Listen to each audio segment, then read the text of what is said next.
We're having a conversation this morning. It's about everything relating, as much as we can within the time frame, relating to the country.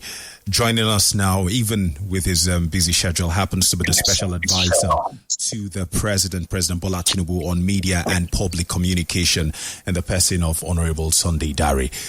Honorable, thank you so much for joining us this morning. Good morning. And 21 FM. Yes, and let me say welcome to Port-Harcourt. Although technology can make you, and you're here. Thank you. Thank you very much, sir. We will be talking this morning on Nigeria's current realities under the President Bola Tinubu, between promise and action. The elections happened a while back. It's been a while now, and we are asking questions, following up. It's a connection, trying to build a bridge between the people in the South and connecting to the center, trying to know what's happening, feeling the pulse down there. So, Honorable, let's get into the conversation almost immediately, because I know you have a very tight schedule.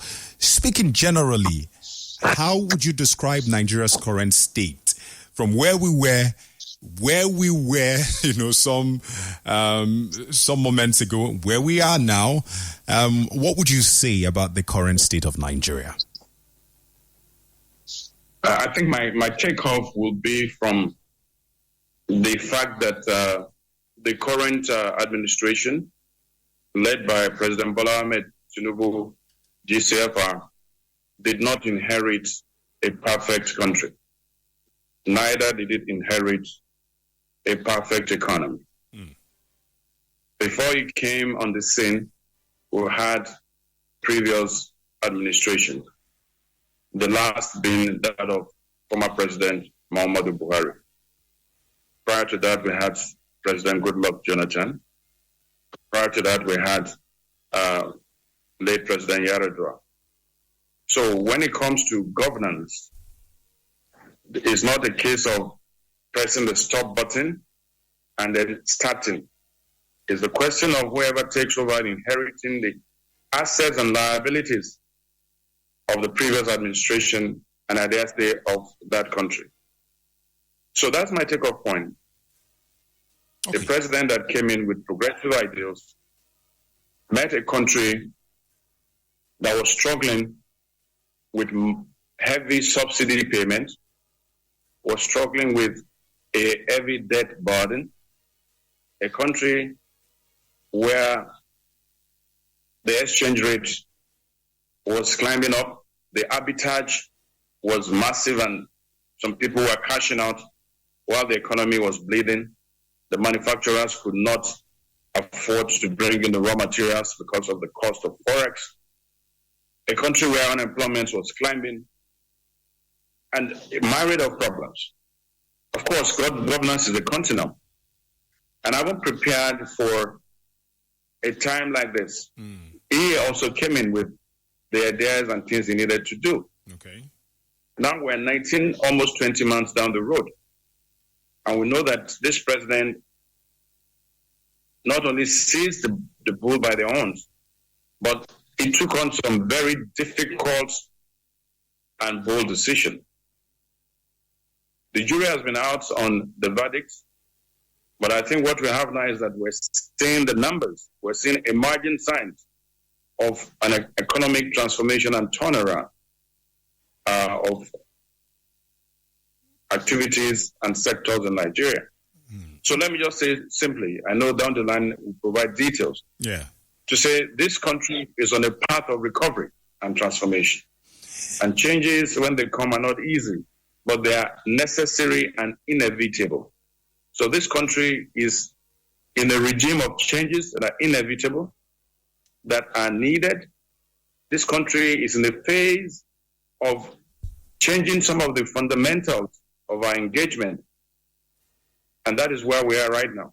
And there are emerging signs that we will soon clear the headwinds. Interestingly, so many Nigerians did call for the president to take us back to where we were before under Buhari, saying that it is better off. You don't want to go back there. So where were we under President Muhammadu Buhari?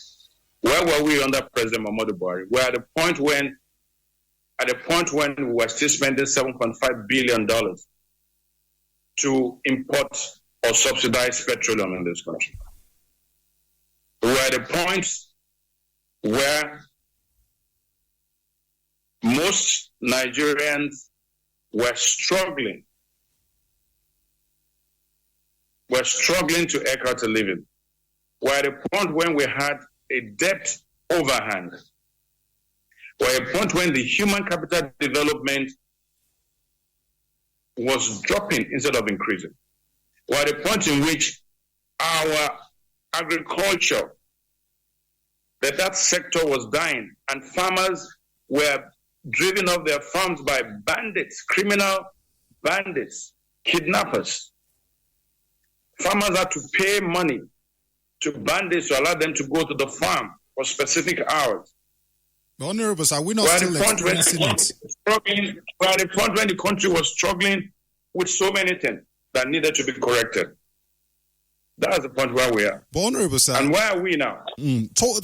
Sorry, you made a mention, because I wanted to talk about security a bit later, but you said we were at the point where bandits were chasing people out of the farms. We're still having those recorded in different locations across the country. And of course, we were at a point where a bag of rice was less than 100,000. We were at a point where the tariff hike that we're experiencing now in telecoms, in electricity, and across board wasn't as it is right now. We were at a point where inflation wasn't as it is right now. Petrol wasn't as it is right now. So we were at a point where it was less expensive and less challenging compared to where we are now. All right. So let's deal with a bit of data. Great. And let's deal with a bit of reality. Okay. Because this government under President Tinubu is a government of reality. He had a choice to skirt around our problems, to put band-aid on our problems, to keep spending $7.5 billion on oil subsidy, to keep postponing the evil days, to just keep patching on until the dam breaks. He had the choice of avoiding to take the tough decisions that needed to be taken, which other presidents have avoided because they want to be popular. And I keep saying, a Daniel eventually came to judgment and said, listen, I'm a leader made for this time. I will champion and take those tough decisions. Do you know for how long we've had a debate about removing fuel subsidy? Over 2 decades. You know how many subsidy scams we have had? You know how much money we've wasted? So you removed the subsidy. Then what happened? FAC went up. FAC, what is equivalent to the states to pay civil servants to develop, went up 3 times. We have governors that have said in the last 1 year, they've had no reason to take loans from banks because what they were collecting from FAC every month under President Bola Tinubu was enough to take care of projects. That's one. 2, we needed to also make sure that the refining capacity of our oil sector, much needed oil sector reforms. No oil producing country that does not refine oil locally can deal with the prices of oil and the development. We have seen the birth and the growth of Dangote. We've seen 8 modular industries coming up. We've seen Nigeria's refining capacity climb up from a pittance of 7% to 57% locally produced. We've seen the introduction of market economy. Market forces have been unleashed. That is what triumphs in America and Europe, where we quote their statistics. Willing buyer, willing seller in the forex market. Willing buyer, willing seller in the oil sector market. Full interplay of market forces. That is the 21st century modern macroeconomics that we've seen introduced in this country. Now, when you make such fundamental changes, it will have certain repercussions and challenges, but they will peter out over a period of time. And check history. Every country that has gone on this path, Lee Kuan Yew, go and check history. Any country that has gone on this path of reforms have had a period of which prices will climb up inflation will climb up, cost will climb up, but eventually, as the market forces, the interplay, everything settles down, and we can see things settle down. And we are in that phase right now. And I can roll out statistics to show what is happening to our inflation numbers, to show what is happening to the market prices of foodstuffs, to show you what is happening to oil prices coming down from 1,200. You can buy for 840, for 890, for 900. We see the competition that is needed for modern economies to develop, and opportunities being created therefore. So, absolutely, there have been challenges, but those challenges are occasioned by the critical reforms that this economy needed to be able to power forward. But Honorable Sunday Jare, it looks like Nigerians do not trust these statistics that are being put forward by NBS, because you said FAC has gone up, but you will agree with me that hardship on the street has also gone up. So why are Nigerians not enjoying this increase in FAC that has gone up, just like you said? And yes, we've seen the numbers, increasing across the sectors. Who is holding us back then? Well, you see, and I keep saying this, when you see a cup, the same cup you see that is half full, that same cup is half empty. So while others see the cup half empty, we see the cup half full. That Nigeria is resetting the fundamentals of our economy. Key sectoral reforms are taking place in about 13 different sectors. Okay. Are we paying attention? Or is it a matter of just staying with the narrative that things are not working? Because when you talk about development, it is progressive. When you talk about reforms, it's not a climb from 0% to 100%. So you must monitor, even in our personal private lives, we have what we call monitor and evaluation. So you don't wait until it's 100% turnaround. But are we seeing progressive impact? Yes, we're seeing progressive impact. And you don't have to take it from me alone. For every data you have, there's another data. For another data you have, there's a counter data. So you are giving your own data. And I can question your own data too. I can also buttress my own data. Because when you have the National Bureau of Statistics, when you have Naira Matrix, when you have Bloomberg Africa declaring 2 days ago that our economy has grown in the last third and fourth quarter. These are the metrics we use nationally. These are the metrics that even the international community looks at. These are not metrics churned out by the government per se, and they can be checked. When you have the NESD also looking at these numbers. Now, the translation is that all Nigerians will not feel the impact at the same time. But we can identify sectors we're seeing progressive development. And I speak to, let me talk about food prices, for instance. We've done a survey of 5 markets, 2 of them the biggest markets in the north, and 1 in the south. The one in the north borders 5 different countries. We have seen the prices of grains come down. Even the price of rice that you're talking about has come down. The prices are different, but we've seen between 25% to 40% tumble.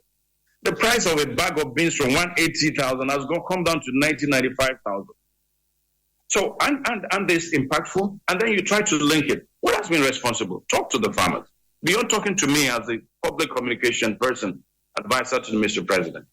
As a radio station, you can go out and grab actualities, talk to them. And they said, look, we can access our farms. We don't have to pay bandits.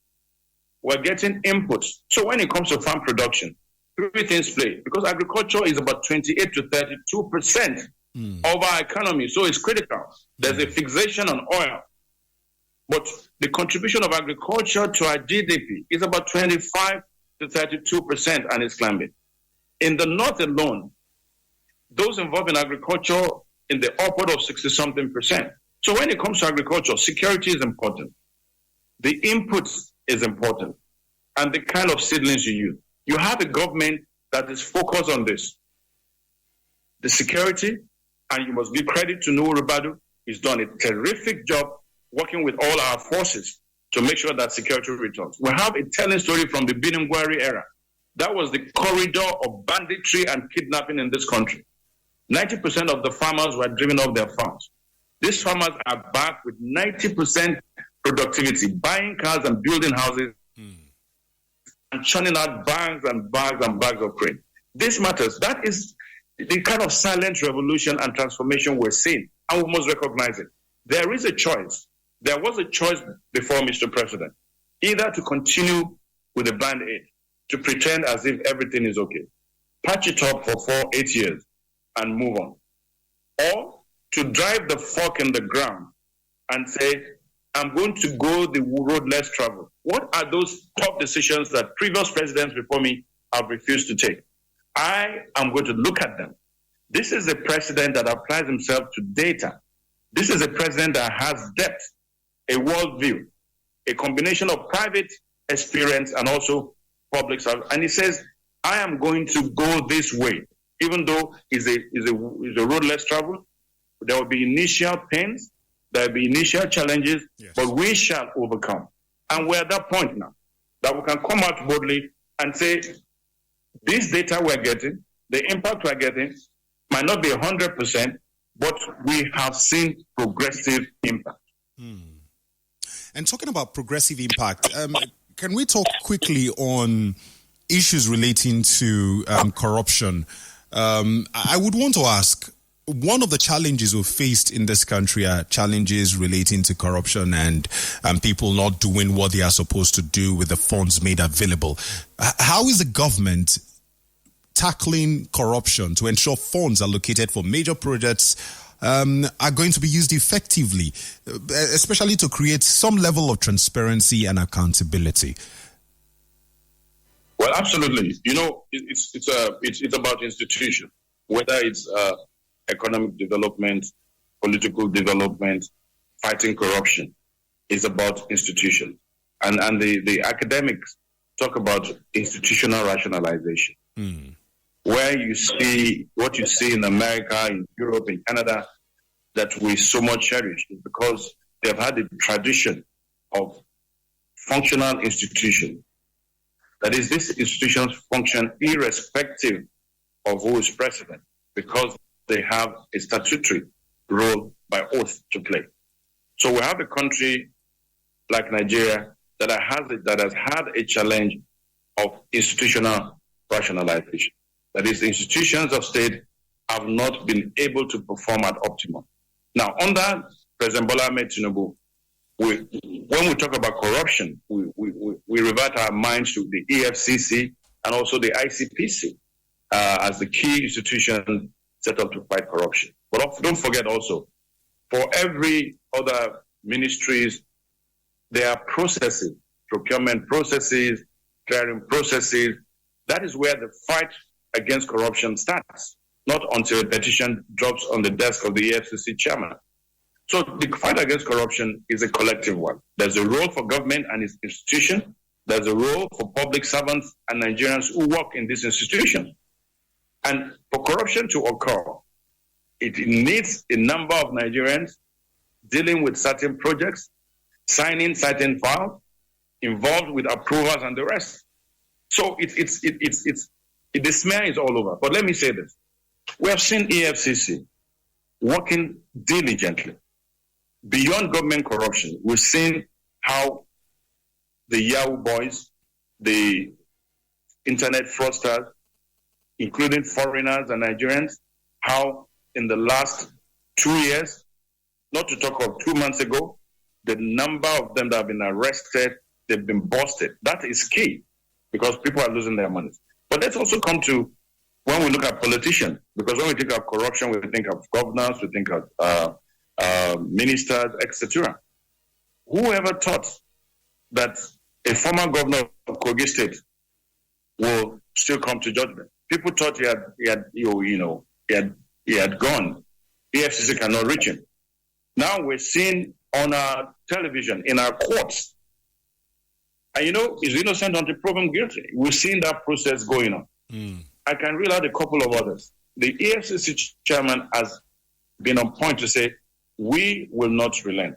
And when it comes to corruption, investigations, arraignment, prosecution, it takes time. We've seen in Italy where it took almost 15 years to try a former president. And eventually, so that's the way it is. The wheel of justice turns. It might be slow, but it turns eventually.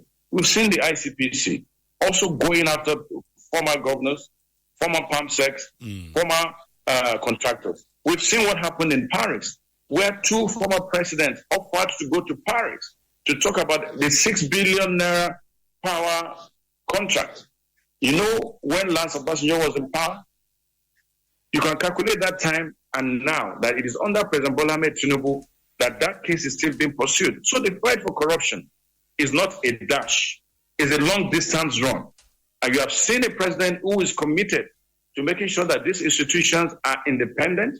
The plan to get to a 1 trillion economy can only happen when we leverage on digital infrastructure and digital upskilling. And that is going on. And it's just less than 2 years. Let's talk. There's a rise of sin for about 2 years now, and counting, political crisis all around the country. We've seen the one in River State, Osun State. We've seen Lagos State. What's your thoughts on political crisis, just briefly? Yeah, well, we say political crises are part of democracy. They are inherent in any democratic system. In fact, in non-democratic societies, you also have political crises. What are political crises? Differences in opinion, differences in interest, the competition for power to either displace or get there. That's what we're seeing. We're seeing democracy in full bloom. And we're lucky that as adjudicators of our democratic system, we have the judiciary. So when you see what's playing out in River State, the parties are there fighting. They all submit themselves to the court of law, to the legal process. And we must allow that to go on. We look at Osun State. We say what's happening. It has to also go through the court of law, the legal process. The same thing in Lagos. We've seen what has happened. These lawmakers are elected. They have done what they have done, but we have seen the efforts internally to resolve this. I think the strength of democracy is not just being able to be friends and win elections. The strength of democracy is being able to reach compromises, being able to sit down and wait through conflicts and come up with solutions, being able to move from instability to some level of stability such that you are focused on the reasons for which you are elected. So we're seeing democracy in full bloom, it's playing out, and we have all the arms of government playing their role. And I think, you look anywhere where we have a democratic system, where you have the rule of law, always find in America today, which is the democratic hegemon of the world, we can see what's happening.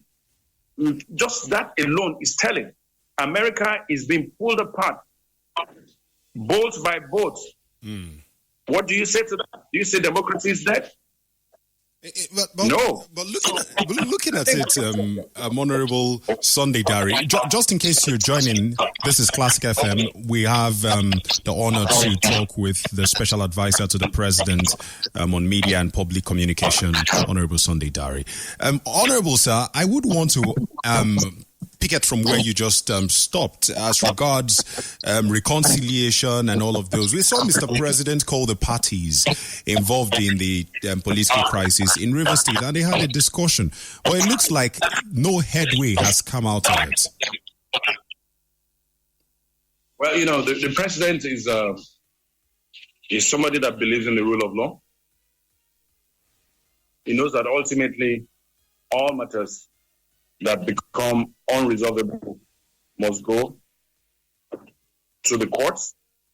As a leader of the country, as a president, as a leader of the ruling party, and as a statesman, he sought to bring about some reconciliation. He has done his bit. The process is still ongoing. because it has become a legal matter. It's not the president that will interfere with the judiciary.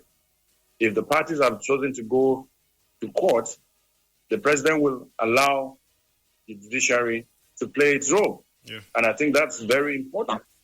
But he has done what he needed to do from the get-go so that I wouldn't get to what level it is to say, as a president, I'm going to intervene. And he has done that. And that's what he's going to do for most other cases, because he's a Democrat, he's a progressive, and he's one who believes in the rule of law. Absolutely. Okay, so let's talk about one interesting part that came up. It happens to be Ogoni cleanup. You must have heard of Ogoni cleanup. Okay, let's talk about a very interesting part. You might have heard of Ogoni cleanup and the oil exploration that is about to be resumed in Ogoni land. So many persons are saying the president wants to pacify the Ogoni people by giving them a university. That's why he approved the University of Environmental Technology in Ogoni land. Is it enough for the Ogoni people? Okay, so what will the Ogoni people have preferred?